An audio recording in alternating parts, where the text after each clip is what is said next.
नमस्कार दोस्तों, स्वागत है आपका। हमने पिछली वीडियो में पढ़ा था कि राज्य पुनर्गठन आयोग कब और क्यों लाया गया था। जब हमारा देश स्वतंत्र हुआ था 1947 में, तो बेटा भाषाई आधार पर कुछ राज्यों ने ये कहा था कि हमको भाषाई आधार पर अलग कर दो। ठीक है, जैसे तेलुगु भाषाई के लिए अलग राज्य की मांग होने लगी, तमिल के लिए अलग से मांग होने लगी। तो पहले तो पंडित जवाहरलाल नेहरू ने कहा कि अगर हम भाषा के आधार पर राज्यों गठन करेंगे तो इससे क्या होगा, देश की एकता पर कह सकते प्रतिकूल प्रभाव पड़ेगा। देश में एकता नहीं रहेगी अगर भाषा के आधार पर सबको बांट दिया तो अलग अलग भाषा हो जाएगी सबकी। तो उन्होंने कहा कि भाषा के आधार पर नहीं होगा गठन राज्यों का। लेकिन 1952 में देखा गया था, 1952 में बेटा, कि पोटी श्री रामुलु जो कि तेलुगु भाषाई नेता हैं, उन्होंने आमरण अनशन कर दिया था कि अगर जब तक तेलुगु भाषियों के लिए एक अलग से राज्य का गठन नहीं करेंगे तब तक हम खाना नहीं खाएंगे, जिसके कारण उनकी मृत्यु हो गई थी और सरकार को मजबूरन एक राज्य का गठन करना पड़ा भाषा के आधार पर, जो कि आंध्र प्रदेश था।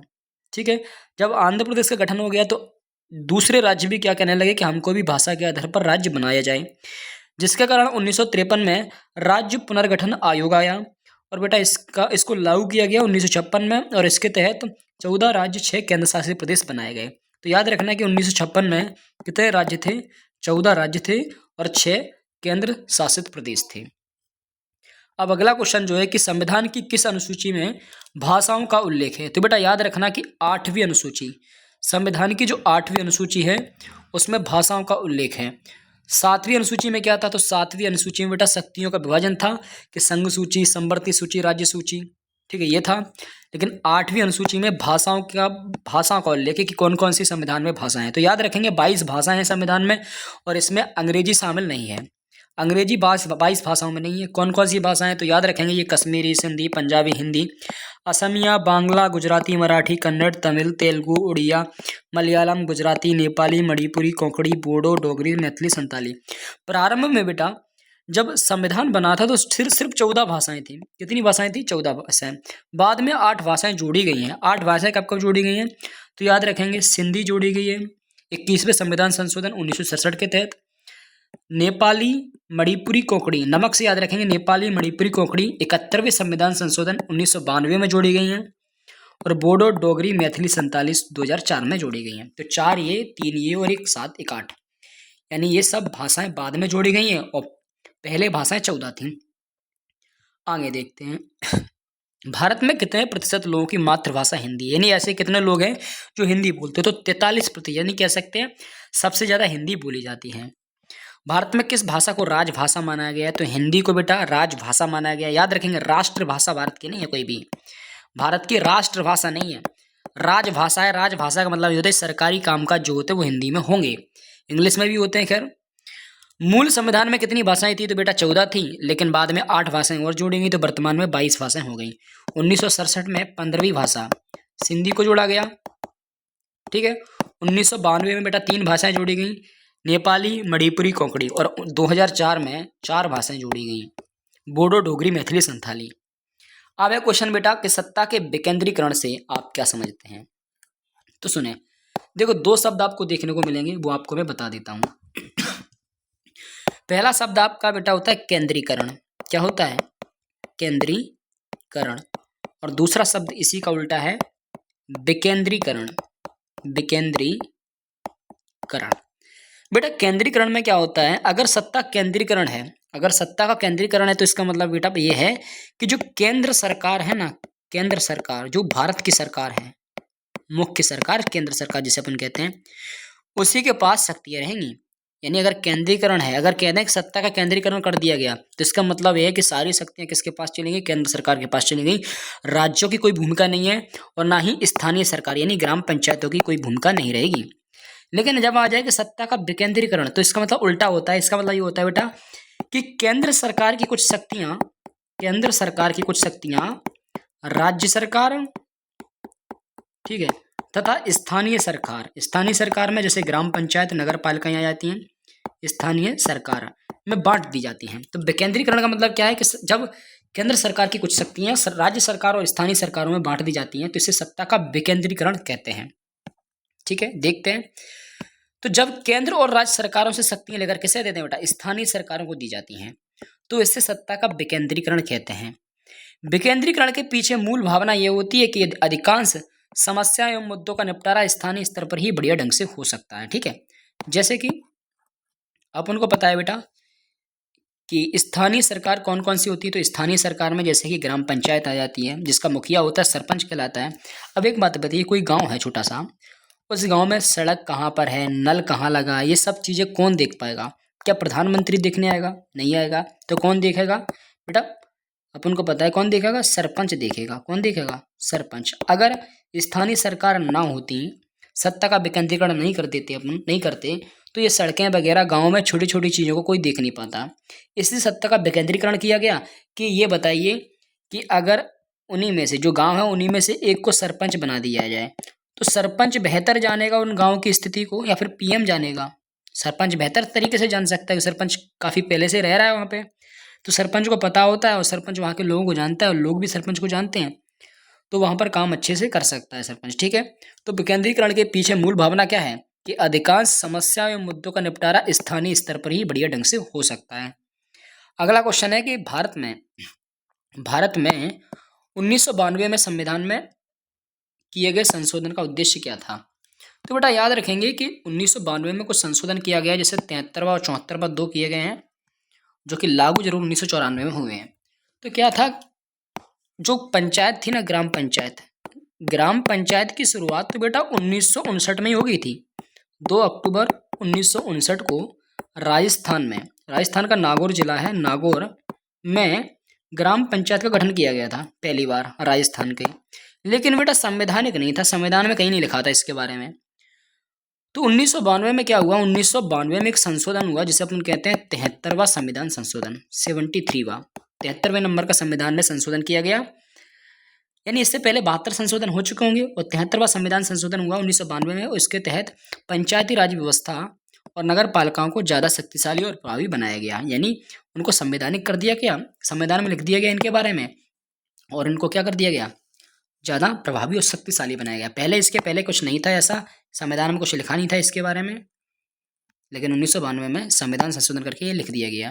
तो भारत में वास्तविक विकेंद्रीकरण की दिशा में एक बड़ा कदम 1992 में उठाया गया था तथा संविधान में 73वां संविधान संशोधन करके पंचायती राज संस्थाओं और नगर पालिकाओं को ज़्यादा शक्तिशाली और प्रभावी बनाया गया। ये आप याद रखेंगे। ठीक है, आगे अगला क्वेश्चन देखते हैं अपन नेक्स्ट कि सत्ता के विकेंद्रीकरण के क्या लाभ हैं। यानी अगर मान लीजिए स्थानीय सरकार बना रहे हैं तो बना क्यों रहे हैं, क्या कारण हो सकता है? तो मैंने बताया था कि सरपंच जो होता है वो स्थानीय होता है, उसी गांव का होता है, तो वह ज़्यादा जानता है कि हमारे गांव में किस चीज़ की कमी है, तो स्थानीय लोगों को बेहतर समझ होती है। ठीक है, विकेंद्रीकरण के पीछे बुनियादी सोच यह है कि अनेक मुद्दों और समस्याओं को निपटारा स्थानीय स्तर पर ही बढ़िया ढंग से हो सकता है। लोगों को अपने इलाकों की समस्याओं की बेहतर समझ होती है, यानी सरपंच जो है वो अपने इलाकों की समस्याओं को बेहतर जानता है। न तो मुख्यमंत्री जान सकता है इतना, ना ही प्रधानमंत्री, तो वो जानेगा। ठीक है, पैसा जरूर ऊपर से आएगा तो वह काम करवाएगा यहाँ पे। दूसरा अपन देखें, लोगों की सीधी भागीदारी होती है, यानी सरपंच बनाने में किसकी भागीदारी रहेगी, लोग वोट देंगे उसको। ठीक है, तो लोगों पर अधिकार है बेटा। तो इसमें विकेंद्रीकरण के कारण क्या हो जाता है, स्थानीय स्तर पर भी लोगों को फैसले में सीधे भागीदारी बनना भी संभव हो जाता है। ठीक है, तीसरा लोकतंत्र की नींव, यानी लोकतांत्रिक व्यवस्था में स्थानीय सरकारें बहुत महत्वपूर्ण होती हैं। यह स्थानीय नागरिकों तथा नेताओं के लिए प्रशिक्षण केंद्र होती हैं। यह राजनीतिक शिक्षा प्रदान करते हैं, लोगों को चुनाव प्रक्रिया तथा अपने मत के सही उपयोग की जानकारी मिलती है, जो कि लोकतंत्र की क्या है बेटा, नींव है। नेक्स्ट है कि केंद्र सरकार के कार्यभार में कमी, यानी अगर स्थानीय सरकारें होंगी तो केंद्र सरकार का थोड़ा काम क्या हो जाता है, कम हो जाता है। तो यह केंद्र सरकार अथवा राज्य सरकार के कार्यभार को भी क्या कर देती है, कम कर देती है। तो आपको ये पॉइंट आपको याद रखना है, तो ये आप लिख सकते हैं यहाँ में से। हम नेक्स्ट क्वेश्चन कहेंगे पंचायती राज किसे कहते हैं।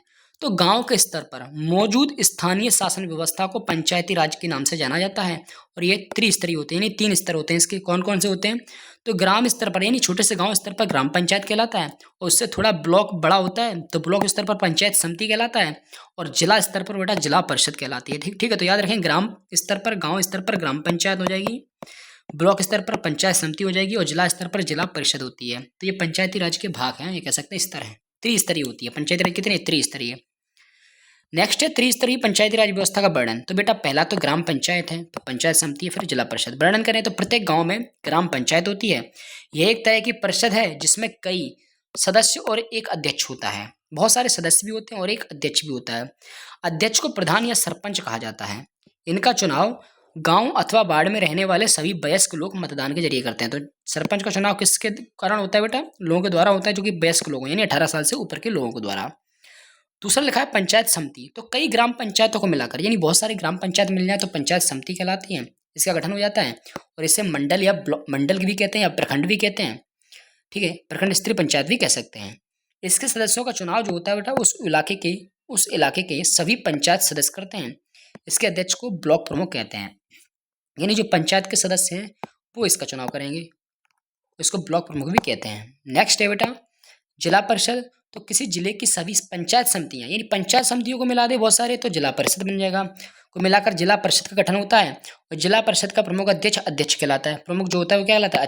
अध्यक्ष कहलाता है, जो इस परिषद का राजनीतिक प्रधान भी होता है। तो याद रखेंगे ग्राम पंचायत का मुख्य प्रमुख सरपंच या प्रधान कहला रहा है, पंचायत समिति का प्रमुख ब्लॉक प्रमुख कहलाता है और जिला परिषद का प्रमुख अध्यक्ष कहलाता है।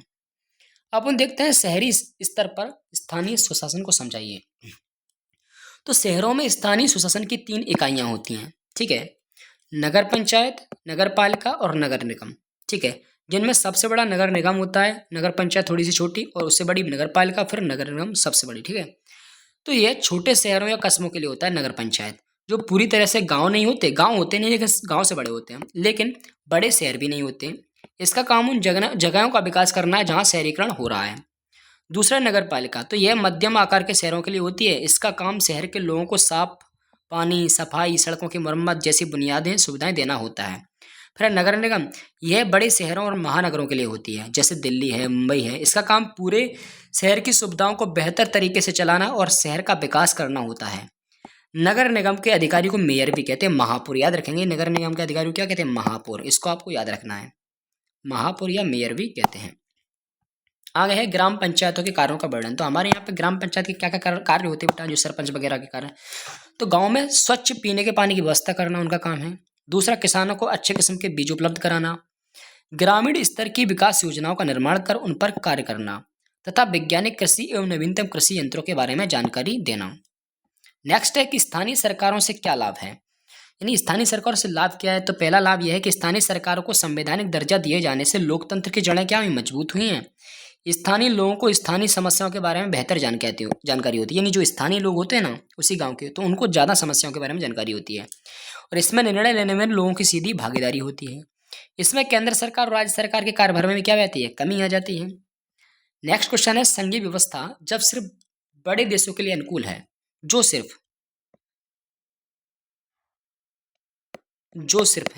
बड़े देशों के लिए अनुकूल है, तो बेल्जियम ने इसे क्यों अपनाया? बेटा बेल्जियम छोटा सा देश है, तो बेल्जियम में संघीय व्यवस्था क्यों है? केंद्र और राज्यों के बीच में सत्ता का विभाजन क्यों है? क्योंकि सत्ता का विभाजन तो तब होना चाहिए जब बहुत बड़ा देश है।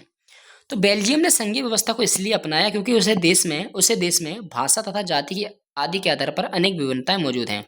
उस देश में अपन ने पढ़ा है बेल्जियम के बारे में कि बेल्जियम में काफ़ी विविधताएं भाषा के आधार पर, और देश की एकता अखंडता को बनाए रखने के लिए ऐसा करना क्या था? आवश्यक था। तो इसलिए बेल्जियम में बेटा क्या है? संघीय व्यवस्था थी, अपनाई गई है। तो अब क्वेश्चन है 1992 के पहले और की स्थानीय सरकार, 1992 के बाद की स्थानीय सरकार में महत्वपूर्ण अंतर। तो बेटा 1992 से पहले वो संवैधानिक नहीं थी, ठीक है, 1992 के पहले और 1992 में संविधान संशोधन किया, उसको संवैधानिक बना दिया गया। तो क्या अंतर रहे थे? तो अगर अपन बात करते हैं 1992 के पहले की, तो स्थानीय सरकारें राज्य सरकारों के सीधे नियंत्रण में थी, यानी कह सकते हैं राज्य सरकारों का क्या था? दबदबा था उस समय 1992 से पहले। लेकिन जब संवैधानिक बनाई गई तो स्थानीय सरकारों को कुछ अपने अधिकार भी मिल गए, ठीक है। दूसरा है बेटा चुनाव पर राज्य सरकारों का नियंत्रण था। चुनाव पर किसका नियंत्रण था? राज्य सरकारों का, तथा ये नियमित रूप से भी नहीं होते थे, हमेशा जरूर नहीं कि हर टाइम पे हों। अब चुनाव कराने के लिए राज्य चुनाव आयोग नामक संस्था का गठन किया गया तथा ये नियमित रूप से होने लगे। तो ये आपको 2 अंतर याद रखने हैं। महत्वपूर्ण तथ्य क्या है? तो भारत में नगर पालिका और ग्राम पंचायत के लिए करीब 36 लाख लोगों का चुनाव होता है। जिनमें से 1/3 भाग महिलाओं का होता है। बहुत इंपॉर्टेंट है ये क्वेश्चन, बहुत इंपॉर्टेंट है कि जो नगर पंचायत, नगर निगम और ग्राम पंचायत बेटा जो होती हैं उनमें महिलाओं को कितना आरक्षण मिलता है, कितने पद होते हैं उनके, तो 1/3 33%। कितना कह सकते हैं, 33.33% है, लगभग 33%, 1/3 पद होते हैं उसके लिए। बेल्जियम में कौन सी सरकार, तो बेल्जियम में बेटा संघीय सरकार है। संविधान की व्याख्या करने का अधिकार किसे, न्यायालय को है। नगर पालिका का प्रमुख क्या कहलाता है, महापौर कहलाता है। संविधान का रखवाला किसे कहते हैं, तो उच्चतम न्यायालय को कहते हैं। भारत की वर्तमान पंचायती राज व्यवस्था किस संशोधन पर आधारित है, तो 73वें संवैधानिक संशोधन जो कब हुआ, 1992 में हुआ है। स्थानीय स्वशासी निकायों में महिलाओं के लिए 1/3 पद आरक्षित है, ये बताया मैंने। अब कौन कौन से ऐसे बेटा राज्य हैं जो जिन्हें विशेषाधिकार मिले हैं, तो असम, नागालैंड, अरुणाचल प्रदेश और मिजोरम को संविधान के अनुच्छेद 371 के तहत विशेष शक्तियों का लाभ उठाते हैं ये। महात्मा गांधी के अनुसार पंचायती राज वास्तविक लोकतंत्र की स्थापना हो करता है, ठीक है। तो याद रखना है कि महात्मा गांधी का ही विचार था पहले पंचायती राज की ग्राम पंचायतों का गठन किया जाए। भारत का कोई भी राष्ट्रभाषा नहीं है, भारत की क्या नहीं बेटा, कोई राष्ट्रभाषा नहीं है, लेकिन बल्कि राजभाषा क्या, हिंदी है। एकात्मक शासन में सारे अधिकार किसके पास हो जाते हैं, केंद्र सरकार के पास होते हैं। संघीय शासन व्यवस्था उस व्यवस्था को कहते हैं जिसमें शक्तियां केंद्र सरकार तथा विभिन्न वर्गों में बटी हुई होती हैं। संयुक्त राज्य अमेरिका देश संघीय सरकार के साथ अस्तित्व में आया था। भारत के तमिलनाडु राज्य ने उग्र रूप से अंग्रेजी भाषा को सरकारी कामकाज की भाषा के रूप में सुचारू रखने की मांग की थी। यानी तमिलनाडु ने कहा था कि अंग्रेजी भाषा को ही रखो। अंग्रेजी भाषा बंद हो रही थी 1965 में, क्या अंग्रेजी भाषा को बंद कर दिया जाए सरकारी कामों में, लेकिन फिर मना कर दिया तमिलनाडु ने कि अंग्रेजी भाषा में होनी चाहिए क्योंकि हमें हिंदी नहीं आती है। अगला क्वेश्चन है कि भारत ने विकेंद्रीकरण के लिए 1992 में स्थानीय सुशासन को संवैधानिक घोषित कर दिया था। 1990 के बाद भारत के विभिन्न राज्यों को क्षेत्रीय राजनीतिक पार्टियों का उदय हुआ। राजकीय भाषा के रूप में अंग्रेजी भाषा पर रोक का प्रयास कब किया गया, 1965 में किया गया था। यह भी अपन पढ़ चुके हैं, ठीक है। तो ये आपका पार्ट खत्म हो चुका है। आपको वीडियो पसंद आई तो वीडियो को लाइक करें, चैनल को सब्सक्राइब करें, और ये आप नोट्स बना सकते हैं इसमें से। Thank you so much.